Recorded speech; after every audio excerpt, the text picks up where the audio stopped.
पूना से। महाराज जी। जी महाराज जी, आपके चरणों में दंडवत प्रणाम। महाराज जी, आपने एकांतिक वार्तालाप में बताया था कि जब मनुष्य किसी भी ऊंचाई पर चढ़ता है तो वो बहुत कष्ट से गुजरता है। मैं रोज राधा नाम जप करता हूँ, मेरा सब कुछ राधा जी की कृपा से अच्छा चल रहा है। वो मुझे अपनी जिंदगी में थोड़ी बहुत तरक्की कर भी रहा हूँ। क्या मैं ये मानूं कि मेरा जो पुराना पुण्य है वो अब नष्ट हो रहा है, हाँ, और जो मैंने जाने जाने में पाप किए हैं और जो पुराने पाप हैं वो अब आगे बढ़कर आएंगे। कभी ना कभी तो मुझ पर हावी आए, होंगे? हाँ, पक्का चतुर खिलाड़ी वही है कि अगर इस समय पहलवान नीचे दबा हुआ तो इसका मतलब ये नहीं कि परास्त हो गया है।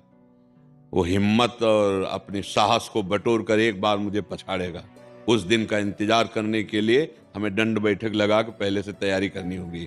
तो हमको नाम जप, शास्त्र स्वाध्याय और क्षमता की तरफ दृष्टि, दुख सुख में समान भाव, लाभ हानि में समान भाव, जय पराजय में समान भाव, मान अपमान में समान भाव, ये हमारा बल है। हम क्षमता के द्वारा दुख सुख पर विजय प्राप्त करके परम सुख को प्राप्त होंगे। अभी पुण्य का क्रम चल रहा है, नहीं तो कोई कोई नाम प्रारंभ करते हैं और दुखद परिस्थितियां आने लगती हैं। तो क्या ये नाम का परिणाम है? नहीं। तो ऐसे ही नाम शुरू कर दिया, अब जो चाहो वो होता चला जा रहा है, तो क्या नाम का परिणाम है? नहीं। नाम का परिणाम त्रिगुणातीत होता है, मायातीत होता है, कालातीत होता है। नाम के परिणाम में भगवदानंद होता है, विषयानंद नहीं होता।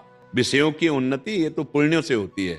नाम माया पर विजय प्राप्त कराता है। नाम तीनों शरीरों से राग रहित करता है। नाम सच्चिदानंद भगवान को अधीन करके हृदय में प्रकाशित करता है। इस पर फूले नहीं, दुखावे तो भूले नहीं। दोनों बातें समझो। अनुकूलता, अरे ठीक है, कोई खास बात नहीं है। दिन है तो शाम आने वाली है, रात आने वाली है, रात है तो सुबह होने वाला है। इस पर कोई खास बात नहीं है। अनुकूलता प्रतिकूलता कोई खास बात है। हमारा इस समय चिंतन क्या चल रहा है? यदि हमारा कृष्णाकार चिंतन चल रहा है तो नाचने का मन करो कि अविनाशी का चिंतन हो रहा, अब हमारा बाल बांका भी नहीं हो सकता। अगर चिंतन नहीं हो रहा कि हमारे ऊपर तो बड़ी कृपा है, जो मैं चाहता हूं होता चला जा रहा है, तो कल आप उसी कृपा सिंधु को कोसेंगे। लिख लो कागज में। क्यों? क्योंकि ये अनुकूलता प्रतिकूलता को भगवान से नहीं जोड़ा जाता, ये कर्मों का परिणाम है। भगवान से जो हम जुड़े हैं वो अनुकूलता प्रतिकूलता में समता प्रदान करेंगे। सम, भारी दुख की स्थिति में भी मुस्कुराहट में कोई फर्क नहीं, भारी सुख की स्थिति में भी कोई अहंकार नहीं। ये भजन से प्राप्त होता है। हाँ, बड़ी से बड़ी दुखद परिस्थिति नहीं, देखो इतने ऐसे ऐसे पापाचरण करने वाले सब सुख सुविधाएं।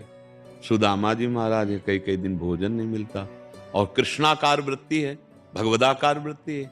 तो क्या हम कहेंगे उनको कि उनका भजन सही नहीं था? फिर इसके बाद द्वारिकापुरी जैसी सुदामापुरी बन गई, तो आप क्या कहेंगे? अब कृष्ण कृपा हुई? नहीं नहीं नहीं, कृष्ण कृपा पहले भी थी, अब भी है। वो समान रहे। सुदामापुरी बनने पर भी उनको कोई हर्ष नहीं हुआ, और कई कई दिन भोजन ना मिलने पर उनको कोई शोक नहीं हुआ, कोई ग्लानि नहीं हुई। वो वही कहते थे, मेरे मित्र श्री कृष्ण जिसमें राजी मैं उसी में राजी। हमारे यहाँ आचार्यवाणी में सबसे पहला है पद है, उसकी पहली पंक्ति है, जोई जोई प्यारो करे सोई मोहि भावे। बस इतनी। फिर वो तो सिद्धों की बात है, भावे मोहि जोई सोई सोई करें प्यारे। अभी तो हमें केवल इस बात पे उतरना है, जोई जोई प्यारो करे। विपरीत परिस्थिति आ रही, प्यारे मुझे कस रहे हैं कसौटी में। जैसे मटकी को अगर हम रस डाल दें कच्ची मटकी में तो फैल जाएगी। तो चतुर कुम्हार पहले उसे सूर्य के ताप में पकाता है, फिर अग्नि के ताप में पकाता है, फिर वो बाजार में रख देता है, कोई रस भर लो, अब ये फूटेगी नहीं जी। अगर कच्ची मटकी में रख दे तो फूट जाएगा। तो हमें भगवदानंद प्रेम रस प्राप्त करना है तो हमारे हृदय को कसा जाएगा, उसे तपाया जाएगा। वो काम क्रोध लोभ मोह मद का विकार कोई असर न डाल पावे, तब मटकी तैयार हो गई, अब उसमें प्रेम रस डाला जाएगा। तो इसलिए भजन का फल है समता। दुख सुख में, शत्रु मित्र में, मान अपमान में, लाभ हानि में सम हो जाना।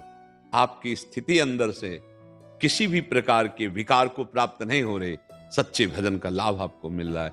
हम भजन का फल नाशवान वस्तुओं की अनुकूलता को न देखें, ये तो प्रारब्धानुसार आती जाती रहती। नहीं, बड़े बड़े महाभागवतों में ऐसी परिस्थिति देखी गई कि खान पान तो, और भजन इतना है कि भगवान सेवक बने हैं, भगवान दासत्व को प्राप्त हो रहे हैं उनके।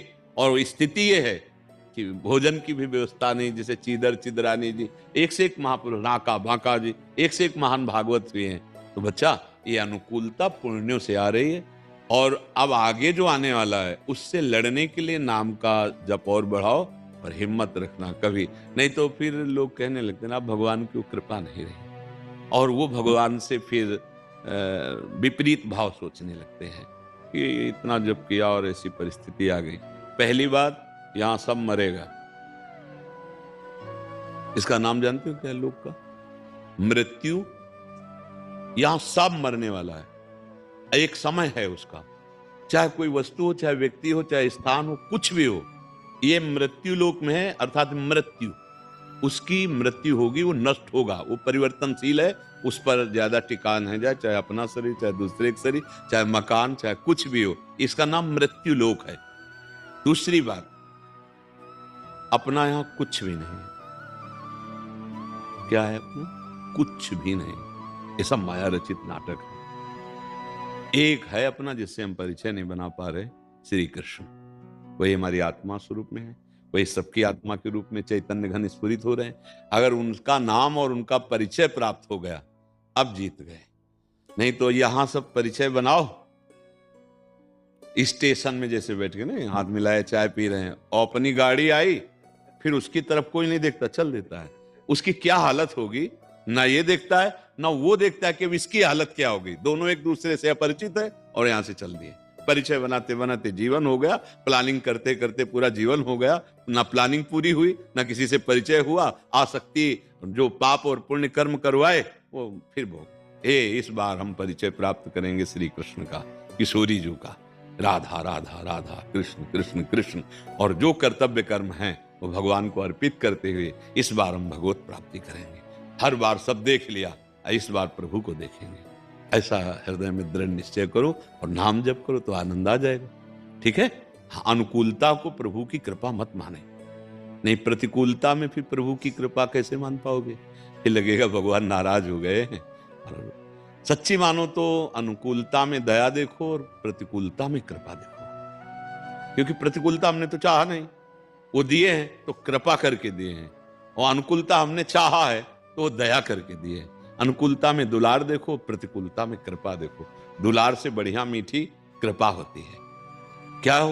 प्रतिकूलता में भगवान के सिवा और कोई याद नहीं आएगा अगर भगत हो तो, क्योंकि कोई है नहीं दूसरा। अनुकूलता में फंसने का, रुपया में फंस जाओगे, शरीरों में फंस जाओगे, मान में फंस जाओगे। प्रतिकूलता, इसमें तो फंसने का कोई डर ही नहीं है। इसमें तो सीधा रास्ता केवल एक होता है, हरि शरणम, प्रभु अब आपके सिवा कोई नहीं। जहां जहां विपत्ति और प्रतिकूलता आई, उन महाभागवतों के हृदय में प्रभु का प्यार और बढ़ा है, प्रभु के प्रति समर्पण और बढ़ा है। पर ये थोड़ा आगे चलकर समझ में आएगा। अभी तो हम नाम जप करें और प्रभु से प्रार्थना करें कि हमको समता प्रदान करें। सुख दुख में, लाभ हानि में सम हम रहें।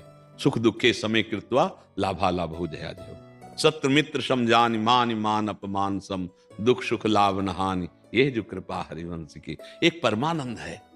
ये विषयानंद में भूले जीव परमानंद की बात भले कर ले, जानते नहीं परमानंद। एक अद्भुत आनंद, जिस आनंद में मृत्यु भी बहुत छोटा लगता है। मृत्यु भी कोई दुखद थोड़ी लगती है ना, अपने प्रीतम ही लगते हैं। भगवान कहते सब कुछ हरण करने वालों में मृत्यु मैं हूं। वो अपने प्रीतम को देखता है। ठीक है जी।